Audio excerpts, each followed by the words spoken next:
Second wave का भी मुकाबला पूरा देश पूरी मजबूती के साथ कर रहा है।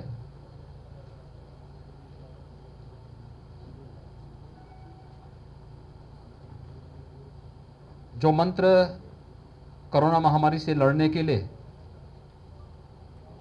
सभी राज्यों को दिए गए थे, ट्रेस, टेस्ट और ट्रीट, इसको अपना करके उत्तर प्रदेश सरकार ने और उत्तर प्रदेश की जनता को राहत देने में काफ़ी हद तक सफलता प्राप्त हुई है। 30 मई को उत्तर प्रदेश के अंदर कुल एक्टिव केस 3,10,000 थे। आज ये घट करके 2,33,000 तक आ गए हैं। यानी 8 दिन के अंदर 77,000 एक्टिव केस प्रदेश के अंदर कम हुए हैं।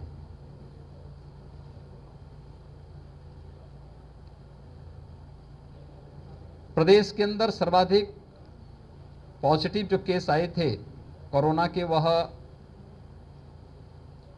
24 अप्रैल को 38,000 आए थे। धीरे धीरे करके केस कम होते गए और आज प्रदेश के अंदर कुल 23,000 पॉजिटिव केस आए हैं। रिकवरी बढ़ी है, पॉजिटिविटी काफ़ी कम हुई है।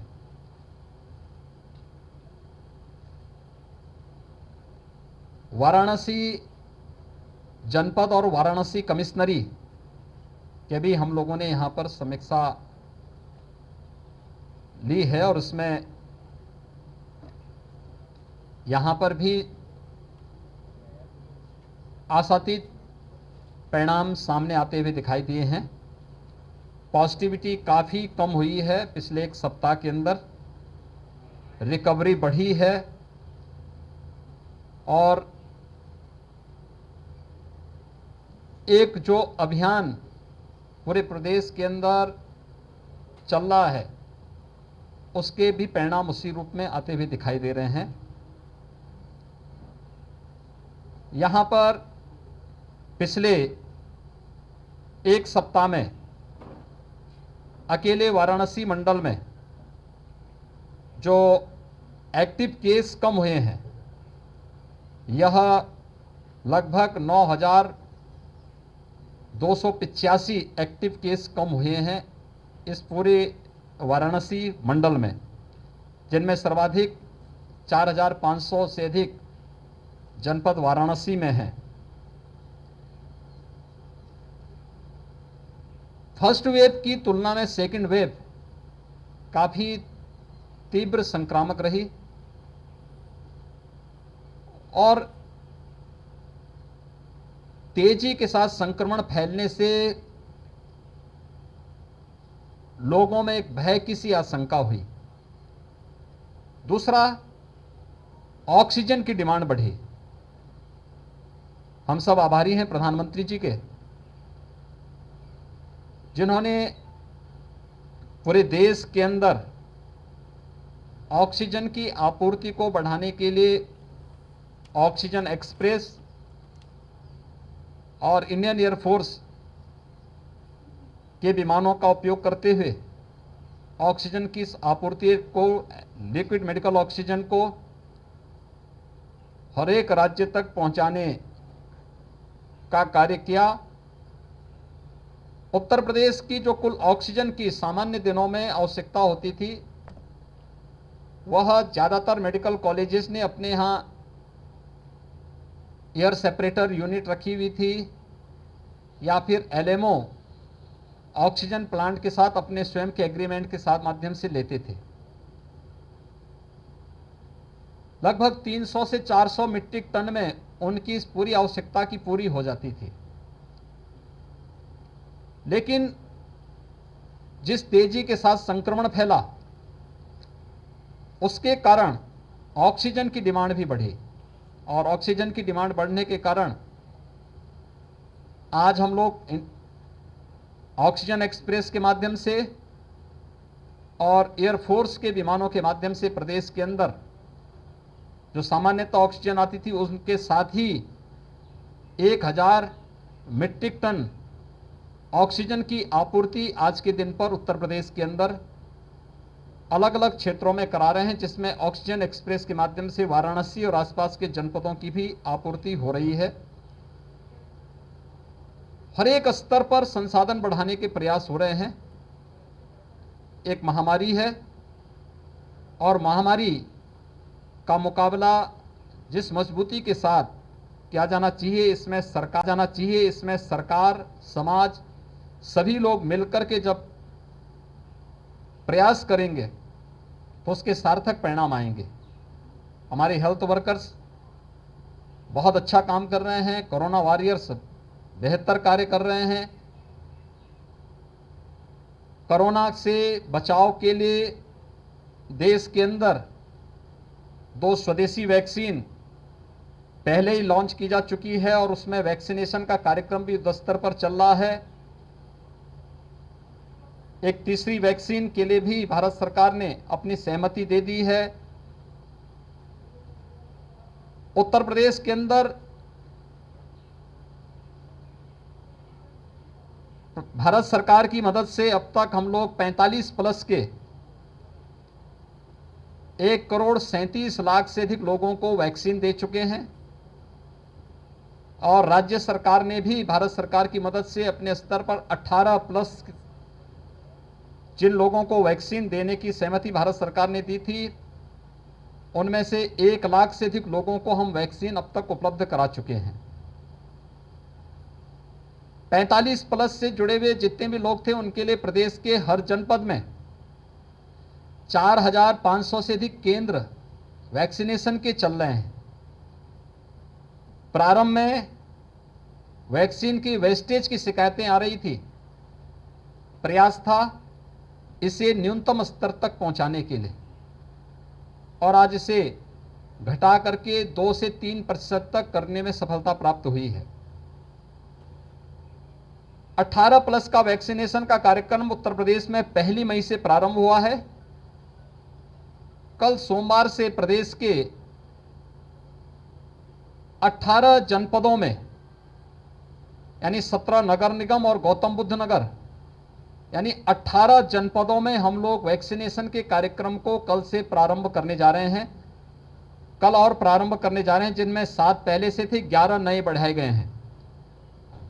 इनमें अलग अलग जगह सेंटर बनाए जाएंगे और ऑनलाइन रजिस्ट्रेशन की प्रक्रिया के साथ जुड़ करके कोई भी व्यक्ति अपना रजिस्ट्रेशन करवा करके वैक्सीन सेंटर में उनको वहां बुलाया जाएगा, जिससे वैक्सीन की वेस्टेज को रोका जा सके और कोरोना संक्रमण की चेन भीड़ भाड़ के कारण विस्फोटक स्थिति में ना आने पाए, इसलिए उसकी चेन को भी रोका जा सके, ब्रेक किया जा सके और हर व्यक्ति को वैक्सीन दी जा सके। इसके लिए सेंटर की संख्या बढ़ाना, हर व्यक्ति को वैक्सीन उपलब्ध करवाना, इस दिशा से भारत सरकार की मदद से पर्याप्त मात्रा में वैक्सीन मिल रही है।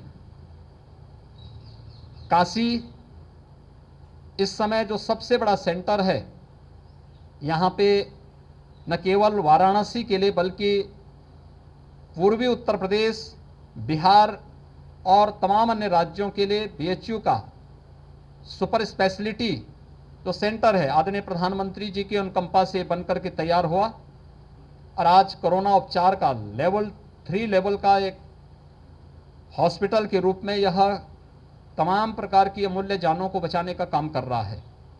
हम सब आभारी हैं, आदरणीय प्रधानमंत्री जी ने 750 बेड का एक डीआरडीओ और आर्मी की मदद से एक नया हॉस्पिटल भी यहां पर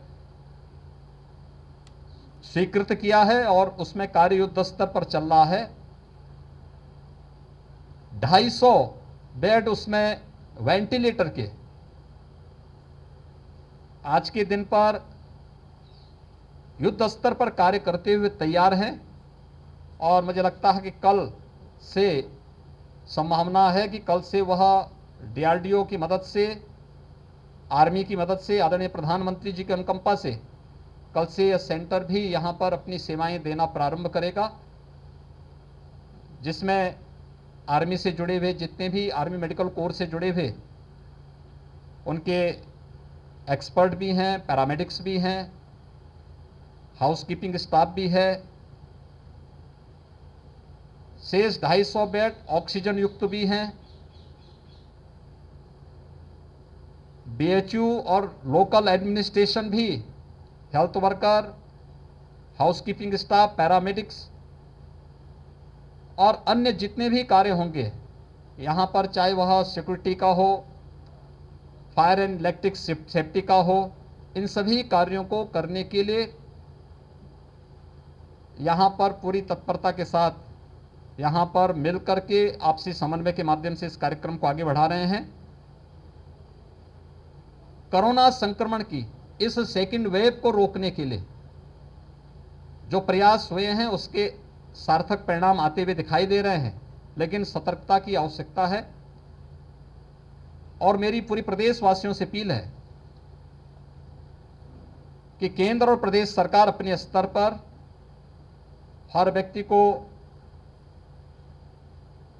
हर संभव प्रयास कर रही है, चाहे वह हॉस्पिटल में उपचार की सुविधा हो या होम आइसोलेशन में मेडिकल किट उपलब्ध करा करके उन्हें वहां पर कोरोना से मुक्ति दिलाने में योगदान देने, चाहे वह मेडिकल कंसल्टेशन की सुविधा उन्हें उपलब्ध कराने का हो, टेली कंसल्टेशन के माध्यम से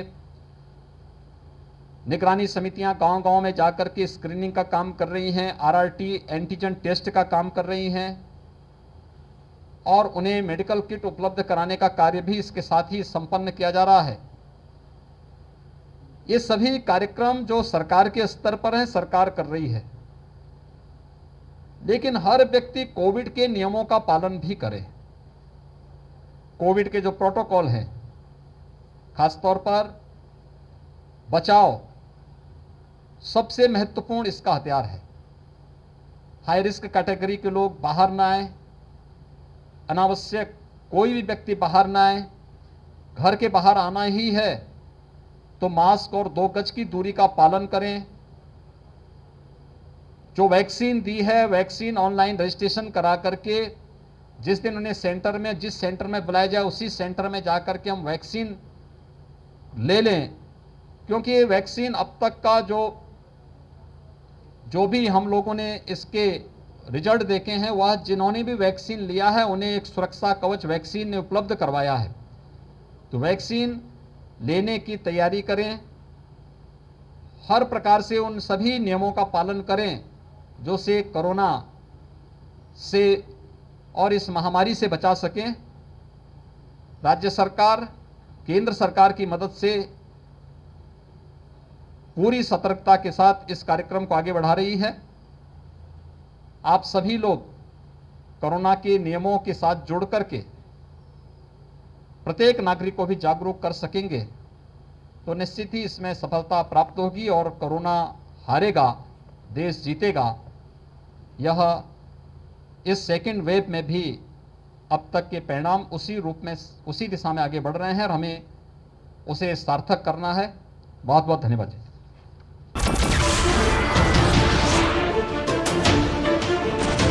नमस्कार, मैं हूं मानक गुप्ता। अगर आपको हमारा ये वीडियो पसंद आया हो तो इसे लाइक और शेयर जरूर करें और हाँ, हमें सब्सक्राइब और फॉलो करना ना भूलें ताकि आप देश और दुनिया की कोई खबर मिस ना करें। तो जुड़े रहिए हमारे साथ और देखते रहिए न्यूज़ 24।